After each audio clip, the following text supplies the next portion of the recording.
तिकडे राज्यातील सरासरी संस्थांमध्ये 100% पदभरतीला मुख्यमंत्र्यांकडून मान्यता देण्यात आली आहे। शिक्षक आणि शिक्षकेतर रिक्त पदांच्या भरतीला फडणवीसांनी सकारात्मक प्रतिसाद दिला।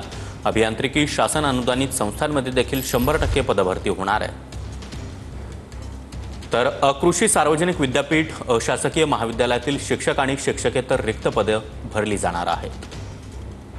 सार्वजनिक विद्यापीठांमधील अशासकीय महाविद्यालयामधील शिक्षक आणि शिक्षकेतर रिक्त पदांची भरती केली जाणार आहे। अभियांत्रिकी शासन अनुदानित संस्थांमध्ये 100% पदभरतीला सरकारनं अनुकूलता दर्शवली आहे।